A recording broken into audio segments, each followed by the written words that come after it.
오늘은 하나님과의 관계라고 하는 제목으로 말씀을 함께 나누길 원합니다.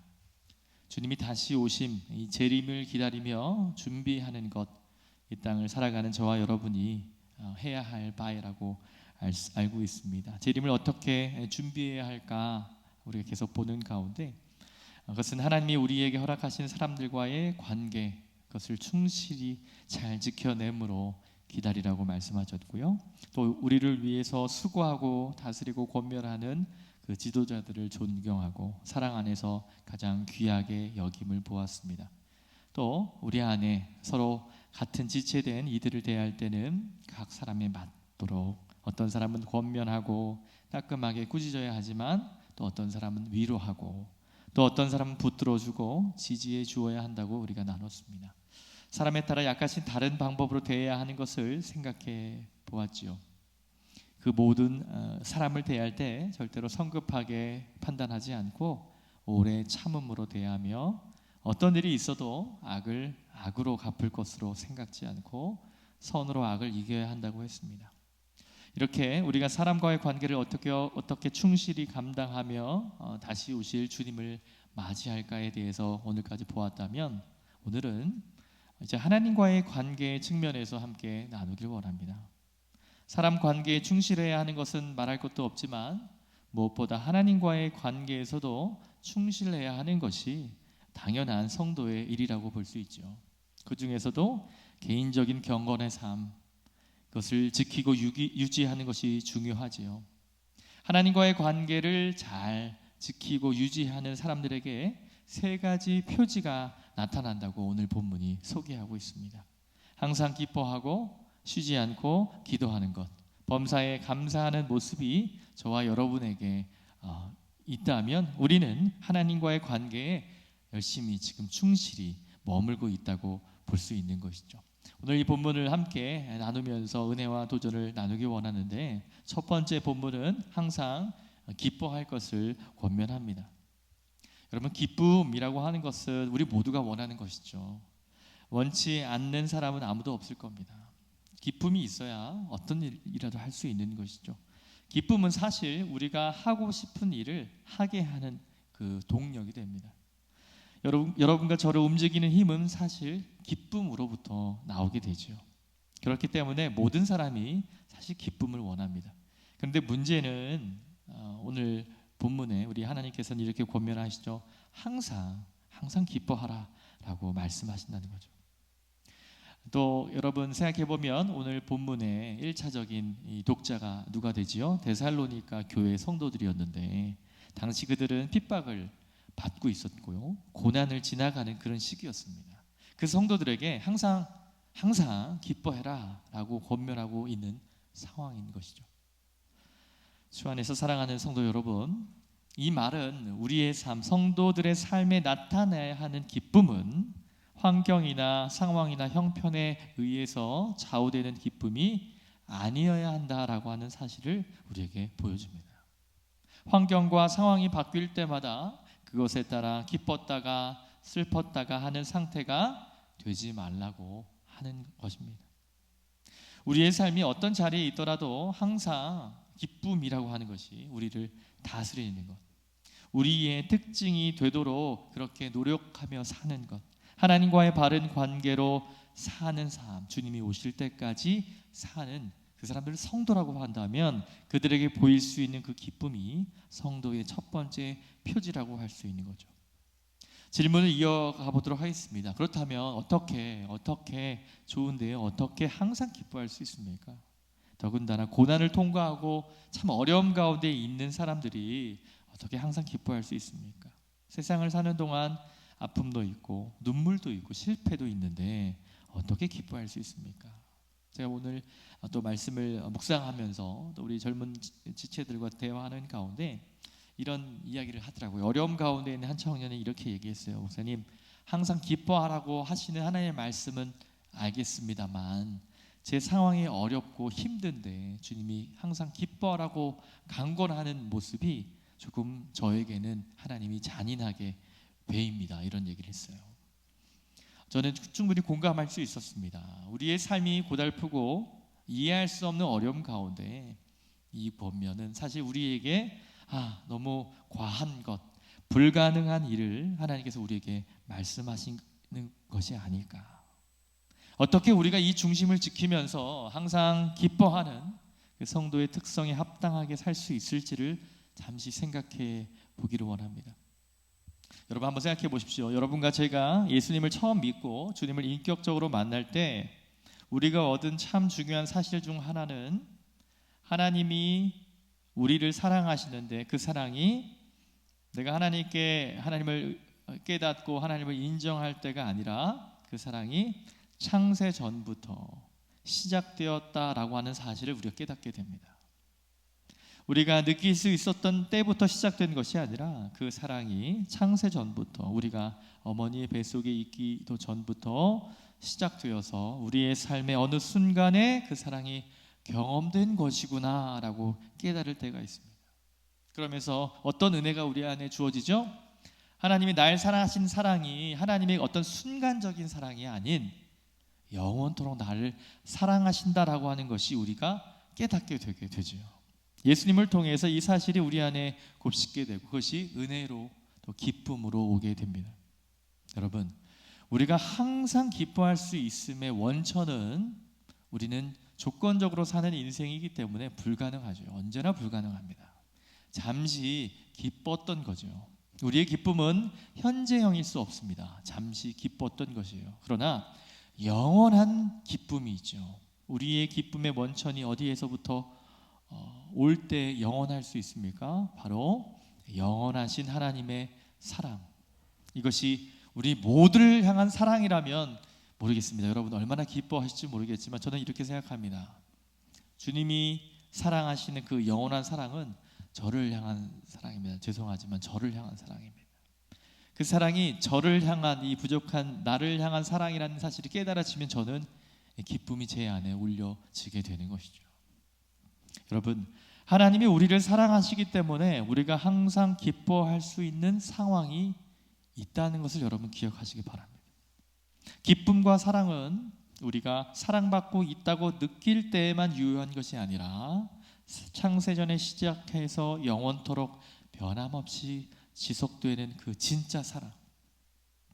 우리는 인생에서 크고 작은 굴곡을 겪기도 하고 때로는 사랑하는 사람을 먼저 떠나보내는 큰 질고도 겪으며 기대하던 일들이 이루어지지 않는 실패와 좌절을 겪기도 합니다. 하지만 우리가 그 어떤 삶의 자리에 있어도 기쁨을 잃지 않고 항상 기뻐하는 것이 가능한 이유는 영원하신 그분이 저를 여러분을 사랑하시기 때문에 그 사실을 알기 때문에 기뻐할 수 있다고 하는 것입니다. 이것이 바울의 논리이고 성경이 항상 기뻐함의 원천을 보여주고 있는 것이죠.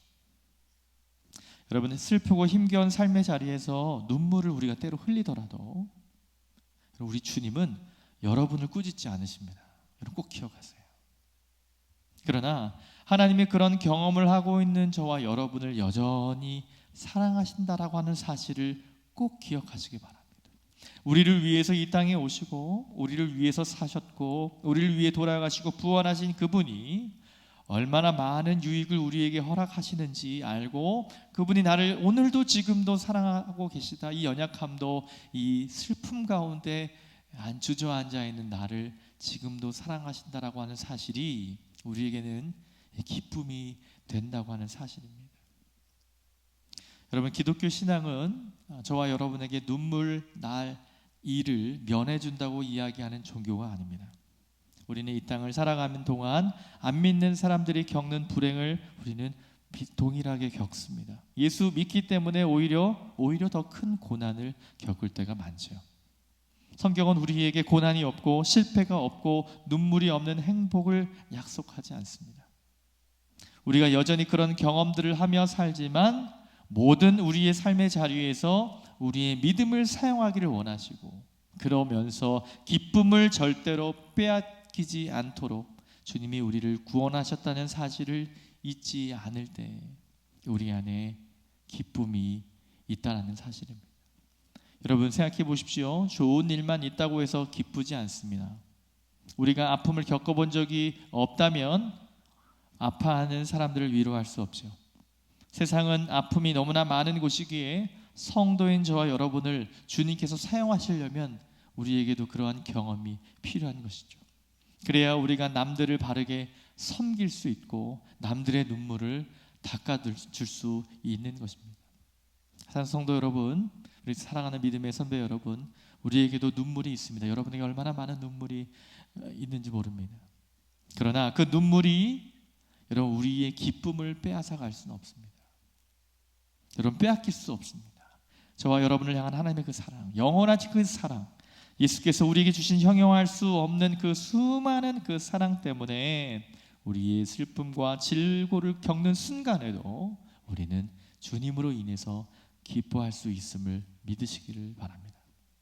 아픔과 질고와 슬픔이 없는 얄팍하고 그 천한 기쁨이 아니라 오히려 아픔과 질고와 슬픔을 있는데도 불구하고 영혼을 사랑할 수 있음, 그래도 나와 함께하는 이들로 인하여 기뻐할 수 있는 것, 누구를 흉내내는 것일까요? 우리 주님이 이 땅에서 그렇게 그 기쁨을 보여주셨어요.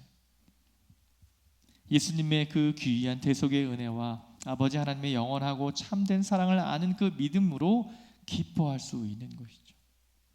눈에 보이는 슬픔과 질고를 무시하는 것이 아니라 그 슬픔과 질고에도 사랑이 변함없는 줄을 알고, 우리는 지금 현재 우리는 당장에는 몹시 슬프더라도 하나님이 우리에게 꼭 필요해서 주시는 것을 줄을 알고 기뻐하는 사람, 하나님은 우리의 존재 안에, 우리 예수 믿는 믿음 안에 세상의 경험과 환경과 상황이 빼앗아갈 수 없는 기쁨을 주셨음을 믿으시기를 바랍니다. 사랑하는 성도 여러분, 기쁨을 경험하십시오. 그 눈물 가운데 깊이 있는, 또 영혼들을 축복할 수 있는 사람, 우리만 할 수 있는 그 기쁨, 하나님께서 고난 가운데서 영원히 사랑하시는 그 사랑을 깨닫는 저와 여러분을 통해서 항상 기뻐할 수 있는 힘을 주님께서 주실 줄 믿습니다. 두 번째로 본문은 쉬지 말고 기도하라 라고 말하죠. 조금씩 어려워지죠. 쉬지 않고 기도할 수 있습니까? 라고 하는 질문이 단박에 나오는 것 같습니다. 여러분, 이 말은 그렇죠, 다른 일은 다 하지 말고 눈을 감고 입으로 기도하며 항상 그렇게 살아야 한다는 말이 아닙니다. 기독교의 큰 특징 중, 그리고 큰 영광 중 하나는 하나님께서 주신 저와 여러분의 삶을 아주 소중히 여기는 종교라고 하는 사실입니다. 우리가 드리는 예배와 또 우리가 교회에 와서 여러 가지 공동체 일들을 하는 것, 그 영역만 가치 있는 것이 아니죠. 우리 영혼이 살아계신 하나님을 경험하고 오고 있는 하나님의 나라를 알기 때문에 우리의 가정과 우리의 일터와 우리의 일상이 모두 다 하나님을 경험하게 되는 것이죠. 하나님을 예배하는 삶의 예배자로 나아갈 수 있는 것이죠. 일상이 하나님을 즐거워하는 현장으로 바뀌게 되는 것, 그런 면에서 이 말씀은 이런 것입니다. 쉬지 말고 기도하라고 하는 말씀은 다른 일은 중요하지 않으니 기도만 해야 한다고 말하고 있는 것이 아니라 우리의 삶의 모든 자리에서 기도하는 것과 같은 태도로, 여러분 기도를 많이 해보셨잖아요. 언제 기도가 잘 되죠? 하나님께 집중할 때죠. 그죠? 하나님 앞에 내 삶을 드리며, 하나님 제가 이렇습니다. 보통 기도의 줄이 잡힐 때 그렇게 우리가 나아가지 않습니까? 여러분, 그 태도로 삶을 살아가라라고 하는 말입니다. 여러분, 제가 참 좋아하는 말씀 중에 하나의 시편 78편 28절 앞부분만 읽어드리겠습니다. 하나님께 가까이 함이 내게 복이라. 한 믿음의 선배였던 이름 없는 한 분이 이 시를, 아름다운 시를 남겨주었어요. 이렇게 자신의 삶으로 고백하는 거죠. 저는 하나님께 가까이 가는 것이 제게 큰 복이었어요 라고 이 노래를 남겨주었습니다. 여러분, 누가복음에만 등장하는 여러분 탕자, 이름도 안 나옵니다. 탕자의 비유를 기억하시죠? 탕자의 가장 큰 문제가 무엇이었을까요? 바로 아버지를 떠난 것이었죠. 탕자는 자기가 원하는 돈을 아버지로부터 받자 어디로 갑니까? 물론 자기가 원하는 대로 갔지만 의미적으로 보면 아버지가 없는 곳으로 갑니다. 아버지로부터 가장 먼 곳으로 갈 수 있는 한 멀리 가죠. 우리는 보통 그 본문을 보통 그 친구가 허랑방탕하게 살았다는 것만 생각을 하는데, 여러분 그보다 핵심은 무엇이죠? 아버지를 멀리 떠났습니다. 아들이 누리던 모든 것은 아버지가 주시는 것이었는데 아버지에게서 떠나가죠. 여러분 결과는 어떻습니까? 아버지를 멀리 떠나서 아버지와 관계없이 사니까 필연적으로 자원고갈이 오죠. 원천이 아버지였는데 아버지를 떠나니 고갈된 거예요. 사람의 종이 되지요. 돼지를 치게 되고요. 돼지가 먹는 그 열매까지도 먹고 싶은데 사람이 주지 않는 그런 고갈의 상태를 볼 수 있습니다. 아버지 하나님을 떠난 인생의 비참함을 그 비유가 아주 잘 보여줍니다. 사랑하는 성도 여러분, 여러분과 제가 하나님을 만나고 주님께로 돌아오면 우리의 최고의 특권은 무엇일까요? 최고로 우리가 할 수 있는 특권이 무엇입니까? 우리의 삶에 우리의 모든 원천과 우리는 마주하게 되는 거죠. 우리의 모든 삶의 계획을 가지고 계신 그분과 얼굴과 얼굴을 대할 수 있는 기회인 거죠. 무엇이죠? 주님께 부르질 수 있는 것, 주님을 만날 수 있는 것. 여러분 이 사실을 잘 알기에 이 시편이 기록된 것이죠. 하나님을 가까이함이 내게 복이다. 여러분 주를 가까이함이 저와 여러분의 복이 되는 줄 믿습니다. 은혜의 보좌 앞으로 담대히 들어가는 것, 담대히 들어가는 게 뭐예요? 주님을 빨리 뵙고 싶어서 주 앞에 내 모든 마음을 토로하고 싶은 이 갈급함. 여러분 이것이 우리 인생의 가장 큰 즐거움이 아닐까 싶습니다. 여러분 많은 사람들이 바빠서 기도하지 못합니다라고 말하지만 사랑하는 여러분 정말 바빠서 우리가 기도할 수 없을 때조차도 우리의 중심은, 우리 마음의 중심은 어디를 향해야 할까요? 하나님을 가까이 해야죠. 기도의 자리는 혹 오지 못할 수 있겠죠. 너무 바쁘니까요. 하지만 우리의 중요한 인터뷰를 하나, 어떤 중요한 프로젝트를 하든 어떤 중요한 일을 하든 하나님과 함께 이 일을 하나님 제가 지금 할 거예요. 하나님 제가 힘 주세요. 이것이 쉬지 않고 기도하는 태도라고 하는 것입니다. 하나님을 찾고 구하며 하나님을 의지하고 하나님 주시는 공급으로 살아가는 태도. 하나님을 향한 마음의 중심과 태도를 잃지 않고 그 마음을 쉬지 않고 기도하는 태도로 우리의 일상을 살다가 마침내 기회가 되면 지체 없이 기도의 골방으로 가게 되는 것이죠. 사랑하는 성도 여러분, 세상을 살아가면서 이 땅에서 누리는 최고의 복은 기도입니다. 아버지를 가까이 하면서 아버지를 친밀히 사랑하고 누리고 즐거워하는 백성에게 주님이 주시는 복은 바로 이 복이 뭔지를 아는 것은 우리가 땅에서 예수를 믿는 그 맛, 신앙생활하는 맛을 알게 되는 길의 핵심입니다. 많은 우리 젊은 친구들이 이런 경험이 없는 친구들이 이렇게 물어요. 어른들은 그렇게 많이 기도할까? 우리 엄마, 우리 할머니는 왜 저렇게 열심히 기도할까? 여러분 기도가 어떠세요? 기도 많이 수요 예배는 거의 늘 기도하시는 분들이니까요. 여러분 기도하면 여러분 안에 은혜가 있고 기쁨이 있지 않으십니까? 네, 그 맛을 알기 때문에 하실 겁니다. 네, 개근하면 뭐를 준다고 하지 않을지라도 여러분 하시죠. 왜요? 기도가 뭔지 아시는 분들이기 때문에 그렇습니다. 여러분 기도를 하지 않는다는 것은 신앙생활의 맛을 못 느끼고 하고 계시는 것이죠. 네, 이것이 가장 큰 복인 줄 우리는 알게 되고 주님이 경험시켜 주시니까 말입니다. 얼마나 많은 사람들이 기도 안 하면 혹시 어떤 일을 당할까 하고 하는 분들도 많이 있습니다. 내가 기도 안 하면 하나님이 나를 해코지하고 불이익을 주지 않으실까 두려워서 기도하는 분도 있다고. 우리 교회는 없지만 여러분 얼마나 어린아이 같은 신앙 모습입니까? 여러분 아버지를 가까이 함이 내게 복이라고 한 시인의 고백처럼 기도를 목말라 하고 새벽에 제일 일찍 일어나서 기도하는 자리에 또 그러한 태도로 우리의 삶을 살 때 정말 주님 믿고 예수 믿는 맛이 뭔지 알 수 있게 되는 것이죠.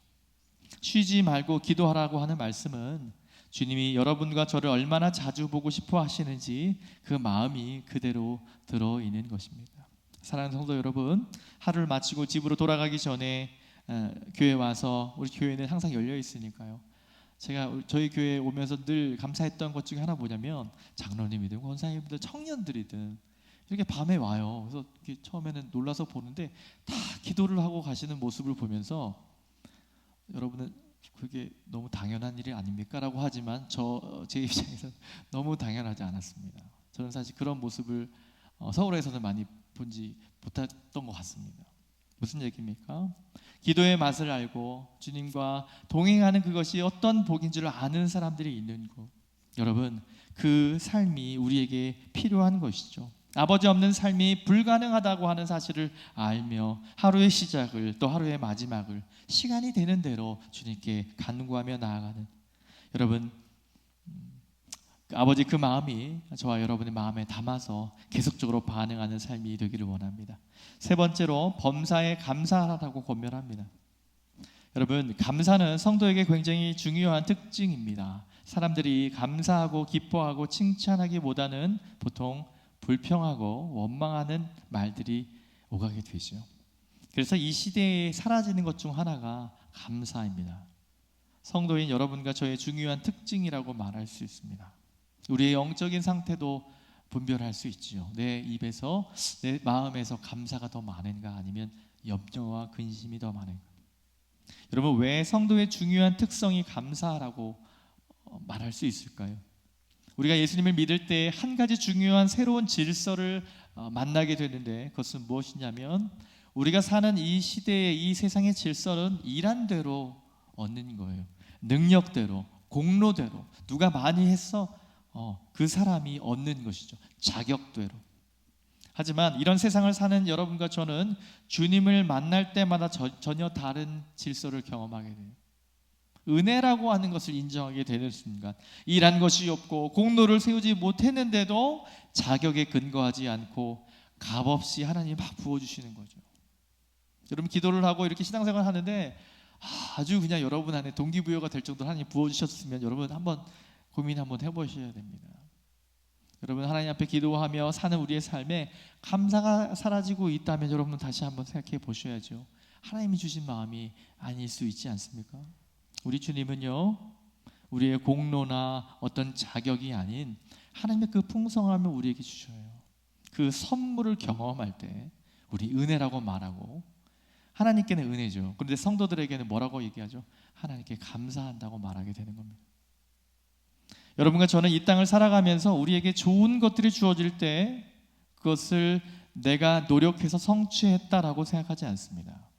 자격 없는 우리에게, 일한 것이 없는 우리에게, 공을 세우지 못한 우리에게 우리를 너무나 사랑하시는 아버지 하나님이 예수 그리스도의 완전한 공로에 근거해서 오늘도 나를 아들로, 딸이라고 불러주시면서 하나님께서 내게 하루를 주시고 건강을 주시고 아이들을 주시고 귀한 일터를 주시니, 그래서 우린 주셨다라는 말을 하죠. 크리스찬들의 독특한 표현이에요. 우리는 내가 했다라고 말하지 않고 주님이 주셨다라고 생각하고 고백합니다. 그래서 언제나 성도의 마음 중심에는 은혜로 받은 것이 많으므로 감사가 끊이지 않는 것이죠.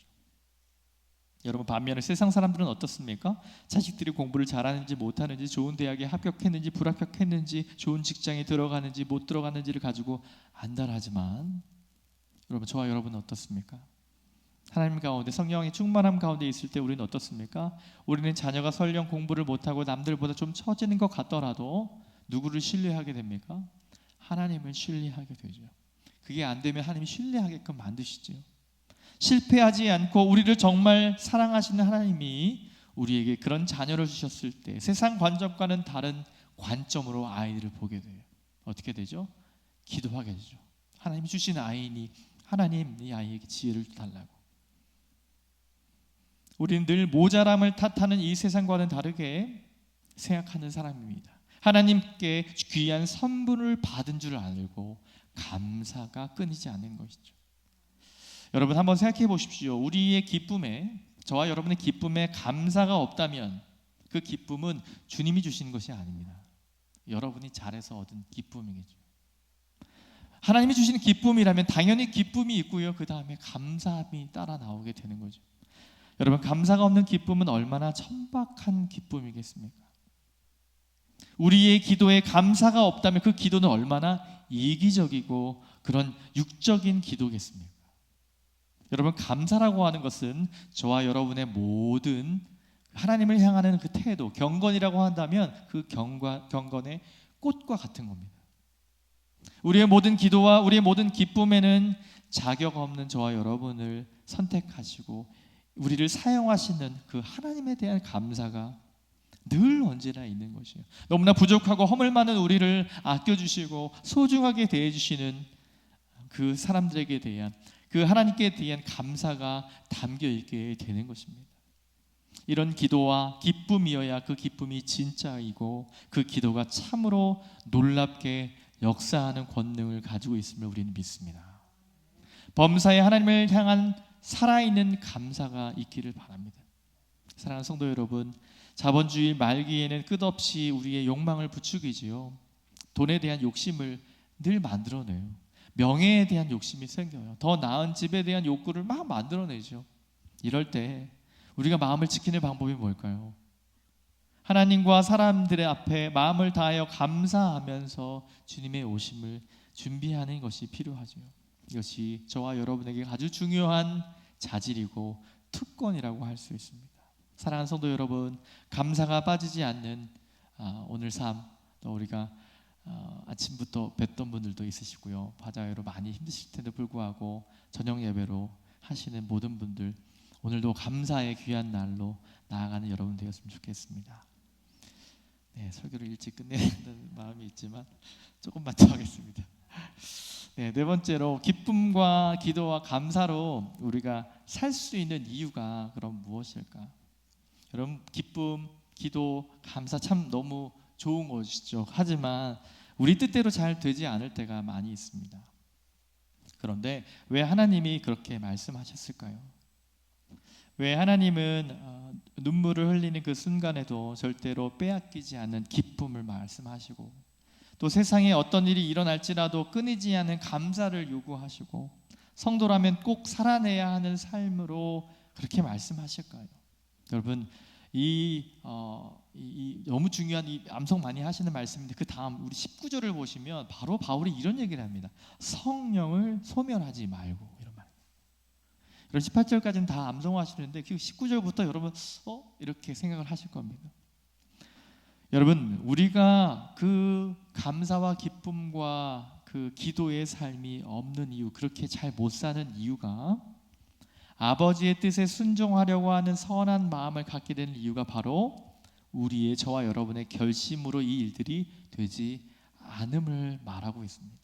여러분, 아무리 노력해 보십시오, 기쁨이 오나, 아무리 노력해 보십시오, 감사가 오나, 그런데 그런 삶이 가능하도록 누가 우리 안에 계시죠? 바로 성령 하나님이 우리 안에 계십니다.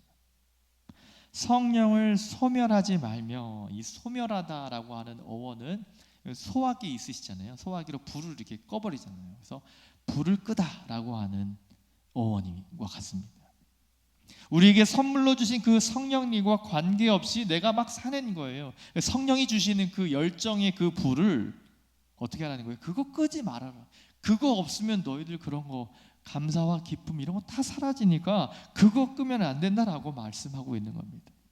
저와 여러분의 연약함을 아시고 우리를 돕기 위해서 우리 안에 계신 그 성령님을 저와 여러분이 무시하거나 무관심으로 그분의 열정을 소멸해서는 안 된다고 말하고 있습니다.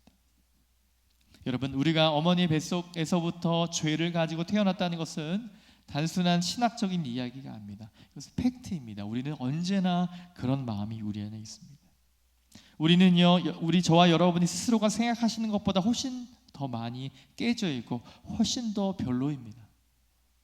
여러분 생각하시는 것보다 여러분 스스로는 더 별로이세요. 우리는 상상할 수 없는 불량품이라고 생각할 수 있습니다. 우리는 하나님 말씀에 고개를 끄덕이고 마음을 아무리 굳게 다짐해도 우리는 넘어질 수밖에 없음을 아셔야 돼요. 그렇기 때문에 누가 우리 안에 계시는 겁니까? 성령 하나님이 우리 안에 계시는 거예요. 우리의 연약함을 도우시는 분. 보혜사가 무슨 말인 줄 아십니까? 파라클레오라고 헬라어인데요, 저는 아주 우리 한국말이 좋다고 생각해요. 보혜사, 비읍, 히읗, 지읒, 보호자. 저는 아주 좋은 훌륭한 번역이라고 여러분 인정하실지 않을지 모르겠어요. 저도 그렇게 믿고 있어요. 보혜사는 저와 여러분을 보호해 주시는 유일한 분이에요. 우리를 그 연약한, 내 연약함 가운데서 계속 지켜주시는 그 보호자, 우리 성령께서 우리 안에 계시다라는 것이죠. 사랑하는 성도 여러분, 성령을 소멸치 아니하고 성령 하나님의 그 역사함을 구하시고 성령의 충만함을 찾으며 그분과 동행하면서 사실 때 우리는 빼앗기지 않는 기쁨이 경험하게 되는 거예요. 여러분, 범사의 감사와 감격을 가지고 정말 크리스찬답게 살아가게 된다 이 말이죠. 하나님의 성령을 물붓듯이 풍성하게 부어주셔서 여러분과 저의 삶에 이런 흔적과 모양이 능히 묻어나게 하실 줄 믿습니다. 여러분, 그런데 이 성령을 소멸하는 대표적인 모습을 바로 20절에 소개하는데 바로 예언을 멸시하지 말고라는 말을 합니다. 여러분, 여기서 말하는 예언은 성경을 말합니다. 구약 성경이 주로 보여준 예언은 예수님의 사건과 관계되어 있어요. 앞으로 메시아가 오셔서 어떤 일들을 하실 것인지, 오셔서 하게 될 일을 그 일들로 말미암는 결과가 무엇인지, 그런 것들을 구약 성경에서 수많은 선지자가 미리 언급을 해왔죠. 신약을 사는 여러분과 저의 삶에는 그분이 오셨습니다. 약속하신 대로, 과거에 예언하신 대로 그분이 정말 오셨고 그 결과로 우리에게 그 성령 하나님께서 오셨습니다. 동시에 성경이 완성이 되었죠. 자, 예수님께서 오신 이후에는 대부분의 경우 이 예언을 멸시한다라고 하는 예언이라는 걸 표현은 성경의 해석과 적용이라고 여러분 이해하는 것이 좋습니다. 사랑하는 성도 여러분, 성령을 소멸하는 하나님의 그 열정과 하나님께서 성령이 하시는 그 일을 소멸하는 가장 대표적인 행위가 예언을 멸시하는 거라고 말하는데, 그것은 하나님의 말씀을 우리가 쉽게 다룬다라고 하는 거예요. 여러분과 제가 성령의 임재와 성령 하나님의 풍성함을 따라 살아갈 때 조심하고 애써야 하는 것은 예언을 멸시하지 않는 것, 즉 말씀을 멸시하지 않는 것입니다. 여러분, 신앙생활을 하는 사람에게 말씀을 멸시하지 마세요. 멸시는 가볍게 다루는 거거든요. 말씀을 가볍게 다루지 마세요라고 말하면 아무도 이런 대답을 안 할 거예요. 절대로 저는 가볍게 여기지 않는데요. 대부분 말씀과 예언을 멸시하는 것은 나와 관계없는 일이라고 생각하실 겁니다. 하지만 저는 이렇게 생각합니다. 오늘날 우리 한국교회가 가지고 있는 영적인 약함의 그 포인트는 말씀을 등한시함에 있다라고 저는 생각합니다. 많은 청년들이 저한테 묻습니다. 목사님, 왜 유럽에 있는 많은 교회들이 무너졌을까요?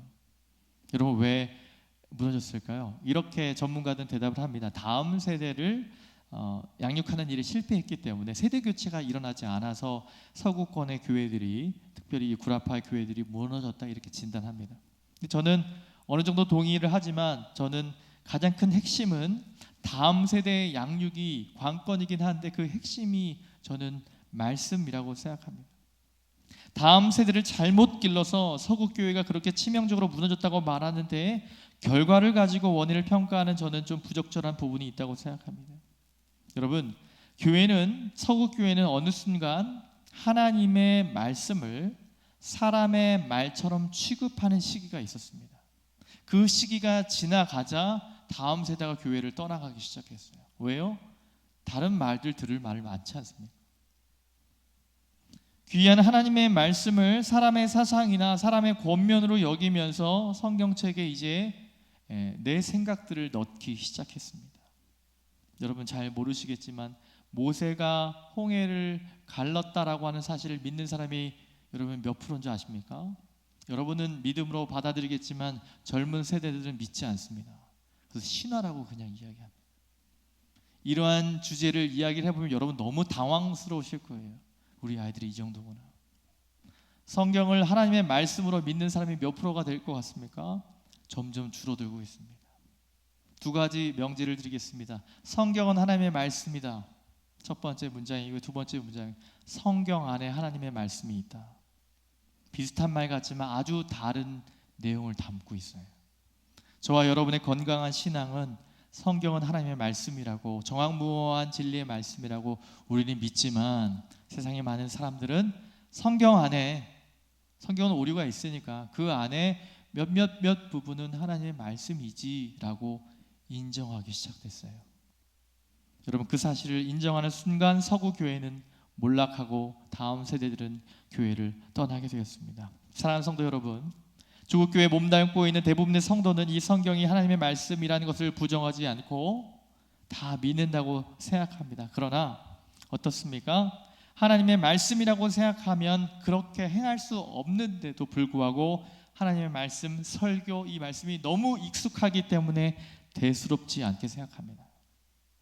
교리적으로 하나님의 말씀이라고 인정하지만 실제로는 그렇게 느끼지 않고 그저 교회에서 가르치는 그런 어떤 가르침 정도로 쉽게 생각하고 지나가는 경향이 있는 것이죠. 그래서 말씀대로 살지 못할 때 어쩔 수 없는 것처럼 생각하고 아주 쉽게 취급하는 경향이 있습니다. 여러분, 이 경향이 이 지금 기성세대와 다음 세대를 구분하는 기준이라고 저는 생각합니다. 여러분, 그것 못지않게 많은 사람이 성경을 읽지 않고 예언을 멸시하지요. 성경을 거의 읽지 않습니다. 교리적으로 하나님의 말씀이란 고백을 하지만 실제로 하나님의 말씀을 귀하게 여기거나 귀한 하나님의 말씀으로 여기고 읽는 사람들을 찾아보기가 쉽지 않습니다. 여러분, 마태복음, 마가복음, 누가복음에서 주님이 하신 이 네 가지 밭의 비유를 아시죠? 열매 맺는 밭은 어떤 밭이었습니까? 이것이에요. 말씀을 듣고 깨달아 지키는 밭이었습니다. 말씀이 아무렇게나 떨어져 유실되지 않도록 말씀을 잘 붙잡는 것, 듣고 깨달아 마음속에 넣고 마음속으로 잘 말씀을 지켜 인내로 열매 맺는 삶, 아주 가장 기본적인 일 아닙니까? 우리 신앙의 선배님들의 신앙생활이 어떻습니까? 말씀을 이런 기도 많이 했어요. 오늘 말씀, 목사님 하신 말씀을 제 마음판에 새겨서 마음을 다해 지키는 예배가 되게 해달라고 그렇게 기도를 했습니다. 여러분, 그것이 우리의 신앙의 모습인데 여러분 지금은요 이해하는 데 급급합니다. 아, 말씀이 그런 거구나, 어떤 사상이구나. 여러분, 시대가 변화되고 있습니다. 요즘은 텔레비전도 스마트폰도 인터넷도 하나님 말씀을 다 접할 수 있죠. 얼마든지 또 들을 수 있으니 마음판에 새기거나 마음을 다해 지키려고 하지 않습니다. 단순한 기본적인 이해만 하려고 하는 것이죠. 어떻게 하는 거죠? 말씀을 멸시하고 있는 시대가 되어버렸습니다. 그러니 변화가 몹시 더디고 일어나지 않는 것입니다. 사랑하는 성도 여러분, 말씀을 정리하겠습니다. 하나님이 우리에게 찾아오셔서 말씀하시는 일과 우리가 찾아오신 하나님을 만나서 인격을 담아 반응하는 일의 핵심은 바로 성령 하나님입니다. 성령을 소멸하지 않는 것이 바로 우리에게 필요한 것이죠. 성령 하나님은 우리로 하여금 하나님의 진리의 말씀을 우리의 삶에서 녹여내게끔 계속 우리에게 강권하시는데 그 말을 듣지 않게 되니 우리 안에 기쁨이 조금씩 흉내내어지는 것이고요, 감사와 기도가 줄어들게 되는 것이죠. 아주 당연한 논리입니다. 사랑하는 성도 여러분, 이 사실을 위해서 기도하셔야 합니다. 성령 하나님은 하나님이 우리에게 주시는 가장 귀한 선물이시죠. 그 귀한 성령으로 인하여 살아계신 하나님의 음성을 말씀을 통해 들을 수 있습니다. 우리를 찾아오신 하나님에게 우리의 인격을 담아 감사하고 기뻐하고 기도하는 그 반응, 이 모습이 주님의 오심을 신뢰하며 기다리는 저와 여러분이 재림 신앙이라고 하는 것을 갖고 살아가는 아주 중요한 우리의 원동력, 또 삶의 방식인 줄 믿으시기 바랍니다. 사랑하는 성도 여러분, 주님이 주시는 형통할 수 없는 부와 복된 은혜를 경험하시기 바랍니다. 여러분, 그 경험을 다음 세대에게 보여주십시오. 어떻게 감사해야 하는지, 기뻐해야 하는지, 기도해야 하는지, 말씀을 어떻게 다루어야 하는지를 여러분 먼저 경험하시고 누리고 그렇게 다음 세대를 위해서 기도하는 저와 여러분 되기를 주님의 이름으로 축원합니다.